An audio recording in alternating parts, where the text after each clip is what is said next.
Matagumpay na nalutas sa pamamagitan ng dispute resolution ang alitan sa pagitan ni Ryan Sakilan at Tongan S. Benito, kapo-residente ng Barangay Siparan, Datuudin Sinsuat, Maguindanao del Norte nitong linggo, ika-18 ng Enero, sa pagtutulungan ng Provincial Government ng Maguindanao del Norte at ng Peace, Security and Reconciliation Office ng Bangsamoro. Nagkasundo ang magkabilang panig na wagasan ang kanilang hidwaan sa pamamagitan ng bukas na dialogo ng kani-kanilang mga pamilya na naig ang hangarin na ibalik ang pagkakaunawaan at katahimikan sa kanilang komunidad.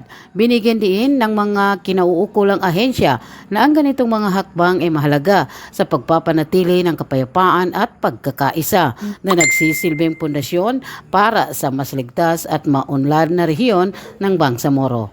Tet Uyag, kasangga mo sa pagbabalita.